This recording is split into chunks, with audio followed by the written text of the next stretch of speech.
There's been a whole lot of like wrestling stuff, like a lot of wrestling drama coming off, but I want to start off with some good stuff. I want to talk about some good news. First things first, I want to talk about WWE, who's been killing it lately. Um, they have a returning wrestler, one Braun Strowman. So Braun Strowman is a monster. He was literally called the Monster Among Men. He was one of the people who got kicked out because they wanted to fire everyone, and he was like a big star that they thought was going to, survive the releasings of everybody else in WWE. And he wasn't. He was getting paid too much money, and they were just like, "Yeah, you can go. We don't need you. Thank you." And then he kind of just went off, did the indie thing. What's up? Isn't he like McMahon's niche too? Big and strong? Exactly. He's literally what Vince likes. It's like I don't know if he's 7 foot tall, or if not, he's like on the cusp of it. He's like 300 something pounds. This man can do a kip up. He's one of those big men that can kip up. Like, this man's a monster. He's an athletic. He's fast. He's strong. He's not the greatest wrestler, but he is very entertaining. Perfect for WWE style of wrestling. So, you know, Triple H, of course, bringing everybody back that the people enjoyed watching. So Braun Strowman being back is definitely something fun to see. And I do want to mention, speaking of Triple H, I talked about it on the podcast before, where Triple H was the head of like talent, not talent. He's the head of like storyline stuff, basically. So Triple H has actually already been promoted to another position. So Triple H is he got promoted to the chief content officer, and they revealed who his replacement's going to be, which I'm not going to necessarily talk about. I just want to focus on Triple H getting his new thing. But Triple H out there, he's killing the game. Actually, don't even. I was about to say, don't even bother sharing. I was going to move on to the next one. But there you go. Look at Triple H. Look at that beard. Why isn't this man Kratos in a movie? You know what I'm saying? Been saying that for the longest time. I always thought he could have been Thor. Yeah, with the hair. Yeah, that's a very good point. He could have been a very good Thor. A lot of people used to say that. Another one I just want to mention real quick. You can lead on Triple H if you want. Somebody else somebody from outside of WWE got promoted to Triple H's current position, and then that person has an assistant, and that assistant is somebody who's promoted from somewhere else. That person being Shawn Michaels, of course. Oh shit! So Shawn Michaels, who's been like running like NXT, he's in there, and he's like got the new. He's helping out the guy. So Triple H and Shawn Michaels together were running NXT at its greatest height. So it's like seeing Shawn be there helping with the big picture stuff along with Triple H and this other person. That's going to be great for wrestling in general. And this is something else I want to talk about. I want to talk about some New Japan Pro Wrestling. Scroll up just a little bit. Up. So they announced that nobody cares about that old Japan. They announced that there is going to be a new international brand. And they're gonna. It's funny because they're saying that they're gonna have talent from Australasia, and it's gonna be the New Zealand New Japan Dojo. The young lines that come out of New Japan are like they're dealing with like the most strict of the strict. Like, you have to learn the thing, you have to like live in the dojo, and it's like crazy, like the way they learn how to wrestle there. And then they did a dojo in LA, which is like these guys that came out of LA are insanely good wrestlers. They're not all Japanese, but they still have to follow the Japanese method. Seeing that they're going to do another one in New Zealand, where there's a lot of people coming out of Australia and New Zealand in terms of wrestling, I can't wait to see them learn, like more people like that learn the Japanese style. It's going to be insane. Like, this is just amazing news for wrestling as a whole. They're not all necessarily going to end up in New Japan, but getting their training from there, that's one of the best places you could get trained in pro wrestling. What makes like the Japanese style different? If you don't mind me asking. Yeah, no, that's a great question.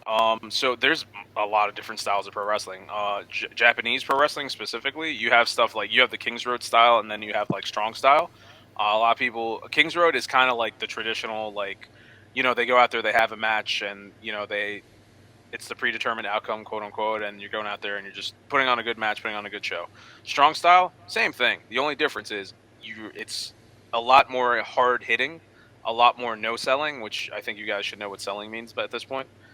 If not, I can explain it. Like faking it. So selling is like, if I hit you, you're faking. You're acting like it hurts really bad. Yeah. So a lot of strong style means no selling. So you're chopping somebody in the chest for real, and you're leaving a handprint, and like you see like the blood forming on the chest, and Yeah. you're just standing there and you're taking it like a monster, and then you go back and forth. You're throwing forearm shots at each other's face, and you're just taking it. That's the strong style. It's like shot for shot. Like, Yeah, legit. So you have like arm. Let's go. one person I always talk about, Tomohiro Ishii, the Stone Pitbull. He's known for like he has like some strong style. Shinsuke Nakamura, who's in WWE now, he used to be known as, well, he still is known as the king of strong style. Because nobody hit harder than Shinsuke.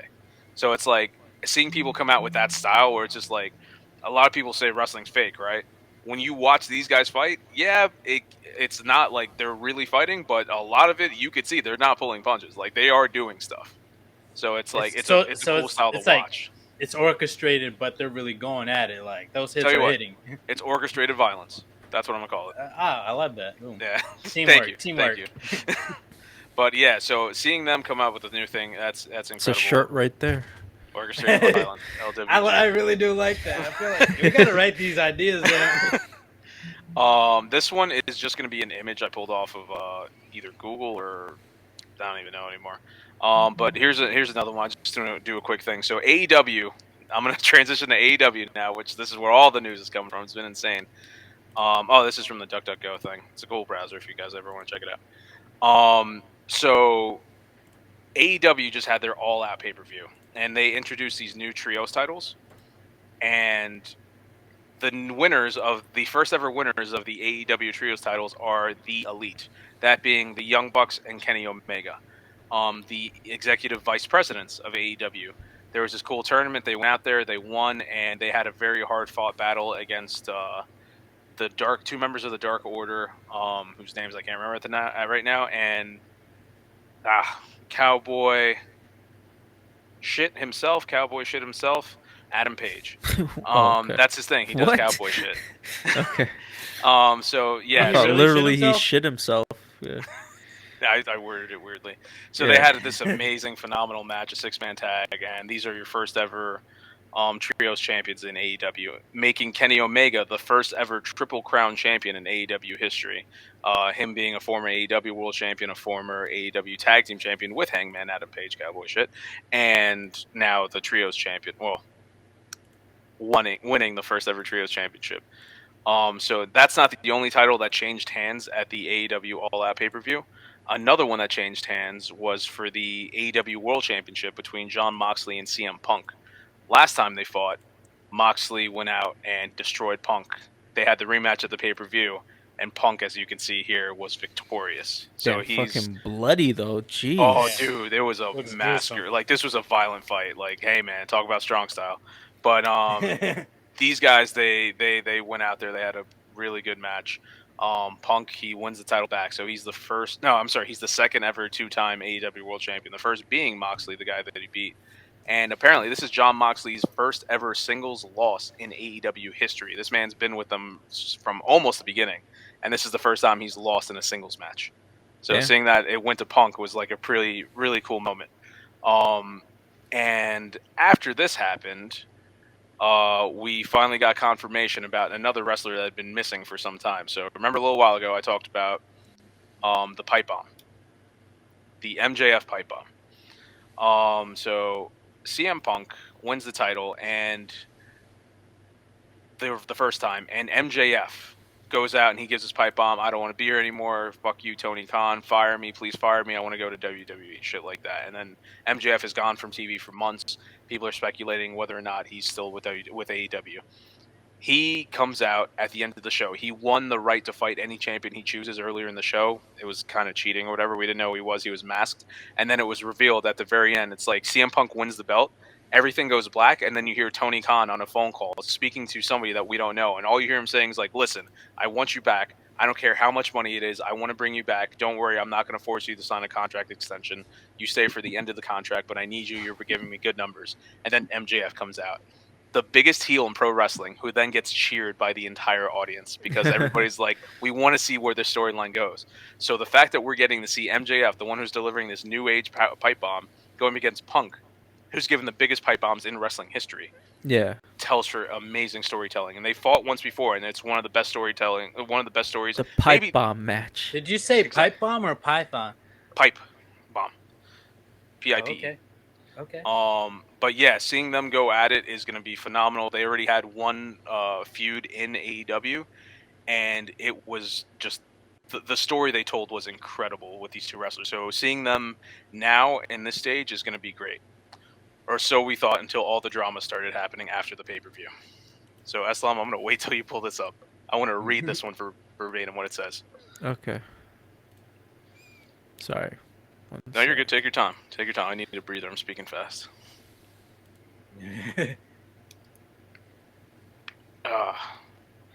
Get ready. This is where wrestling went insane this week, all because of the drama AEW has been causing. So, there was a backstage fight right after the pay-per-view happened. There was biting, chair throwing, and CM Punk was involved with the fight with the AEW executive vice presidents. So, what happened was CM Punk, they always do a media scrum after the show where they talk to the wrestlers, you have the reporters there and stuff with Tony Khan. And the very first question was, how are things with you and Scott Colton? Scott Colton being Colt Cabana, a guy who used to be best friends with Punk. They stopped being friends. Punk, who got sued by WWE, then he was Scott Colton, Colt Cabana was also getting sued. Then they had issues and they had to countersue one another. It was a whole mess, and they've hated each other for a while. And Punk is out there. He just had this intense match. He's tired, and there's been so much drama apparently in AEW. I haven't gotten a chance to really talk about this on the podcast, but there's been a lot of backstage issues apparently. And Punk goes out there, and he's just like, I'm a fucking adult. And here I am in 2022 having to talk on whether or not I'm friends with someone. Like, I haven't talked to this guy in fucking years, and he's just cursing everybody out. You can see Tony Khan's face, like, he's freaking out. And Punk's like, this is bullshit, because when you have people who pretend to be executive vice presidents go out there and spreading bullshit rumors about me, blah, blah. So there he's talking shit about Kenny Omega and the Bucks. And then he decides, you know what? He talks shit about Hangman Adam Page, who he's been pissed at for some time, because Hangman said something that he considered unprofessional live on TV. So Punk's out there just talking shit about everybody. He shits on everyone. He promotes, like, this muffin that he's eating from some place in Chicago. He's like, go get there, they have great muffins. He goes off stage, and then they continue with the press conference with other wrestlers. While this is happening, if from one specific camera angle, you see a security guard running, and you don't know what's going on. Tony Khan's there. He's continuing to do the promo like interviews and stuff. Later on, he's trying to get somebody else to go on stage, and it's supposed to be Chris Jericho, and Jericho's not showing up. They're like, okay, what's going on? Jericho finally shows up, and you see Tony Khan's like reading a text message, like, that's weird. Jericho kind of seems flustered. Apparently, he wasn't supposed to be here for the interview. It was supposed to be the executive vice presidents. But what was happening was CM Punk and one of his good friends, Ace Steel, were backstage in a fist fight with the executive vice presidents of AEW. Apparently, Steel, who is a friend of Punk and is like one of the trainers backstage, he goes out, he pulls the hair of and bites Kenny Omega. Matt Jackson of the Young Bucks tries to throw a punch at Punk. He misses. Punk goes back. He hits him. Ace Steel, I believe, also threw a chair, and it hit Nick Jackson, the other Young Buck, in the eye. Michael Nakazawa was also in the fight, as was Pat Buck, another person. These are more people that work backstage and stuff. So there was a legit physical fight between all these people backstage. That's that real hard style. Yeah, and it was crazy. So there was like a whole lot of fucking drama, and everyone's like, this is bullshit. Like, what is going on? Like, nobody's even talking about the pay-per-view anymore. So it's like you have this big thing with MJF returning, and the focus is now the backstage drama in AEW, which a lot of people are saying, oh yeah, it's just not fun to be there anymore, which is interesting because you look at WWE, Triple H is now in charge, and everyone's so happy to be there. Everything's doing so much better. And now AEW, which was the greatest place, now everyone's like, yeah, backstage fucking sucks. It's nothing but politics, and we all hate each other. So it's interesting seeing this dynamic flip. Yeah. So yeah, it looks like CM Punk might be suspended. It looks like there was an injury to his arm during the match, which sucks for him. Is that the truth, or are they like orchestrating like some crazy big another storyline like this is MJF? What so this is what a lot of people are speculating on, is like this could be a work. But if this is a work, this is not good. Like, they're not focusing on MJF. Like, that should be the highlight, but instead we're talking about something that didn't happen on TV. So it's like, yeah, it could be a work, but if it is, that's a really stupid way of doing it. You know what I'm saying? So That it's makes like sense. I see. Like they just did like this thing for weeks and weeks with MJF's just setting it up, yeah, and then they finally get him in there wrestling, and then all of a sudden the same night they're starting the this same shit shit happens. over again. Yeah, it's That like doesn't make sense. yeah, it's like just a lot of drama and stuff. And there have been reports of drama that Yeah. backstage. Apparently, at one point there was like this whole meeting where it's like a lot of wrestlers went up. It's like, listen, all this shit's leaking out. There was a fight backstage not too long ago. Eddie Kingston and Sammy Guevara. Eddie Kingston threw a punch at him and he got suspended. So with that being happened, and that was now the precedent. Hey, if you get into a fight backstage, what happens? So now everyone's like, all right, this is CM Punk. He's your world champion. These are the EVPs. They're literally executive vice presidents, and they're your trios champions. Are they going to get suspended? And I didn't see last night's episode of Dynamite, but I was reading. I think I do have it here, but I don't need to pull it up. They were all relieved and stripped of their titles. CM Oh, Punk wow. and these people. Oh, Now, mind you, this wow. is like they just won the titles. Yeah. This So is now like a zero tolerance. Exactly. They're all stripped of their titles. There was one point where the Young Bucks and Kenny, the EVPs, threatened to quit the company. And like these are the people who started AEW. You know, like they created this company. Yeah. So there's that. There's reports that Bobby Fish, who I talked about last week, that he was gone. Apparently he and CM Punk have a lot of drama as well. So it's like all these people are just there. There's a lot of like just bickering and stuff backstage. Apparently, Didn't Punk like just get there, or I don't exactly. He just got there and now he's injured again. That's crazy. So Oh, now a lot of people are wondering: is this a real injury, or are they just saying this that he's injured so that they could take him off TV without saying it? Yeah, with the suspension. Okay. So there's that, and the apparently on Dynamite they didn't explain why the titles were vacated. They just said the titles were vacated.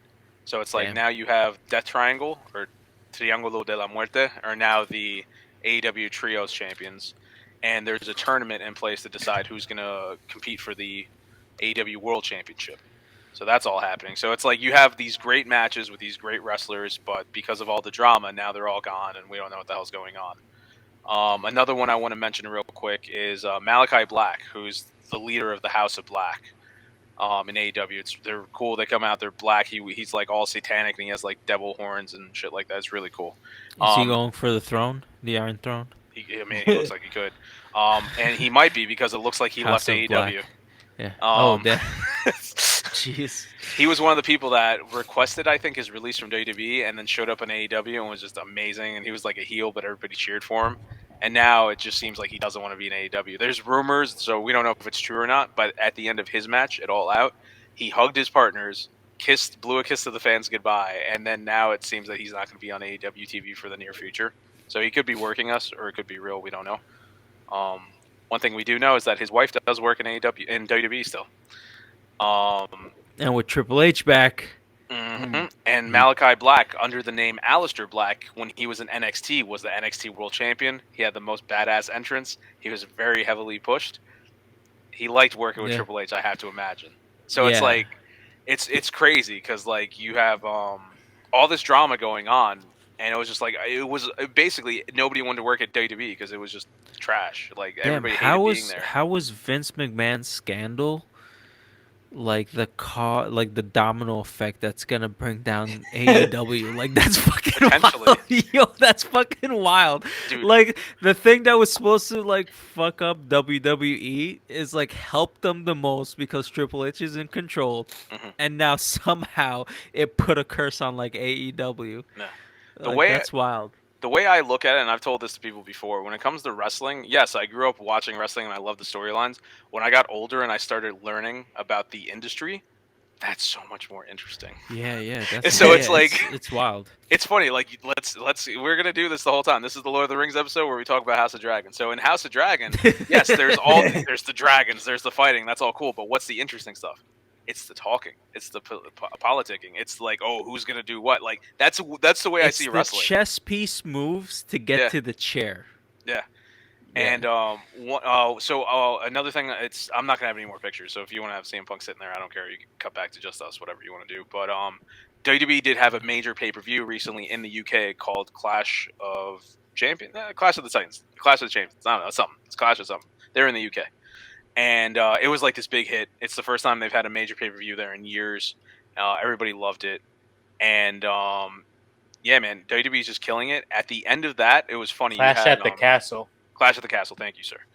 And you had Drew McIntyre going against Roman Reigns. He loses, and then Tyson Fury, the boxer, who's had a few WWE matches. Oh yeah. So he was ringside, and then he came out to the ring. He punched the guy in the face because he's a boxer. That's what boxers do in wrestling.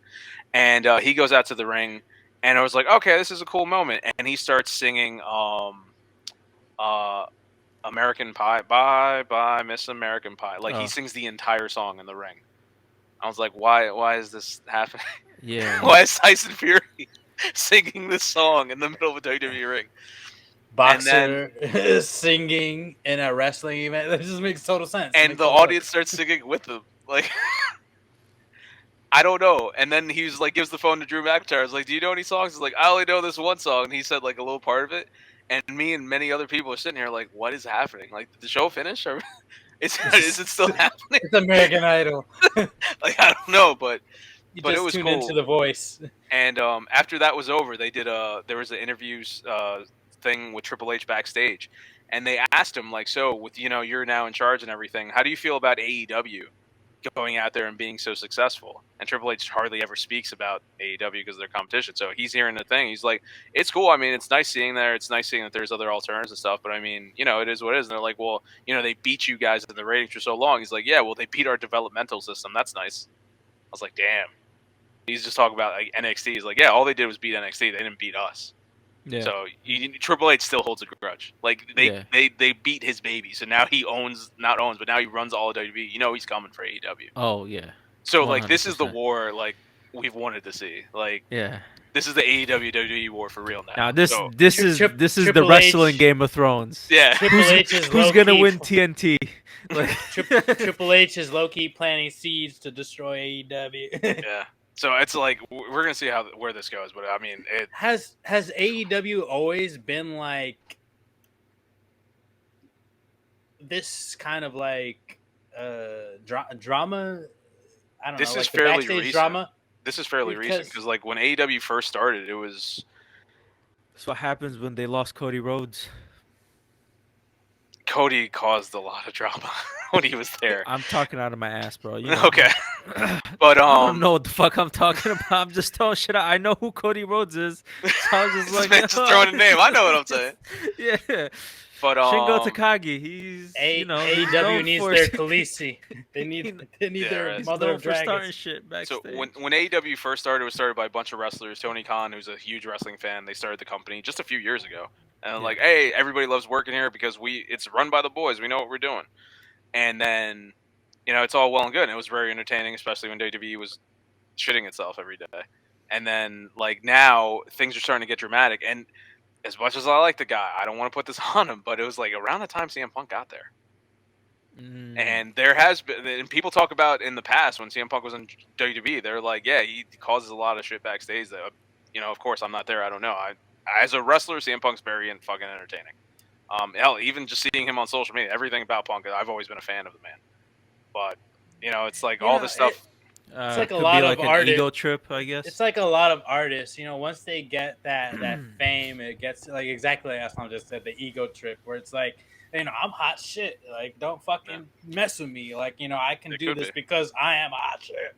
Yeah, and it's like you look back to an old wrestling company that no longer exists called WCW. It was a company that was run by the wrestlers, and it died, and WWE bought it. AEW, it's a company that was created by the wrestlers. Now there's this drama. I'm not saying WWE's going to buy them, but I'm just saying, like, it's like AEW tried to model themselves after WCW, and it looks like they're doing it a little bit too well. So, well, hopefully Tony Khan, right? Tony Khan? Yeah. Tony Khan's smart enough to, because he seems like he's a good businessman. He's smart enough to foresee what's happening and maybe take control from the wrestlers and make it like, I guess WWE, but better, if you can say that. WWE, but like run by a wrestling fan. Yeah. So, which is what's kind of happening now, right? Now because Triple H is like he's. It's funny that they call him the game, but he literally is a student of the game. Like he knows his wrestling. So having somebody like him is, because once he's taken over, so far, I've been hearing good things about Yeah. WWE. They're making the correct moves. They're doing what the fans like. People are coming back to work with Triple H because they enjoyed working with him before. You said he's a student of the game. It makes a lot of sense for someone who loves it so much to be running it because they're gonna pour all that love into it, you know. Yeah. So yeah, Yeah, I mean, that's all. That's all I got for the wrestling news, by the way. So I know it was long. I'm sorry. This is already a long no, episode. no. Well, it's there's a lot been of like drama. it's It's like well overdue. Yeah. exactly. We've been needing a wrestling dump. PowerBomb Weekly. PowerBomb weekly dump. Yeah. But yeah, man. Hey, all that drama is just more news for us to talk about. So Yeah, it is. hey, keep it up. You know. Yeah, but, Hey, but succeed. CM and Punk, don't hurt keep each pushing other. them buttons. Yeah. I don't know, man. I want to see. I want to see them all just do really well. Yeah. I want to see them fight in the ring. You know, like Yeah. I don't want to hear. Yeah, this man got bit. Another man got a chair thrown at his eye. Do that shit in the ring, boys. Let's go. Fucking Save it go. for the ring. What was it? Strong style. Do that strong style in the fucking ring. Get ready. I'm gonna bring that back one day for. They're about to make a new I style. almost forgot when you only the real said it long like fight. 5 minutes ago. Quick question. I said it was strong style, and what was the name of the other one? Hard style. I don't know. No, It was no. the way I don't even know. Just the way of dragon. The way of the dragon. It's called House of the Dragon Disco. I was gonna say it. Their strong style. Give me the first letter. Okay. Oh damn, that's not helping me. Yo, no, This is Alzheimer's and dementia perfectly. It's two words. It's two words. First one starts with K. Second one starts with R. I was about to just say kayfabe style, but King's Road. That's it. oh You just shit! pulled that out your ass, but yeah, that's it. I It's did. King's Road. Oh shit! I can see that you just invented that, but no, that is Damn. 100% what it's called. It's King's Road. I love this podcast. That's hilarious. We're silly bitches. I'm never It stop is what saying it is, bro. That's what we do.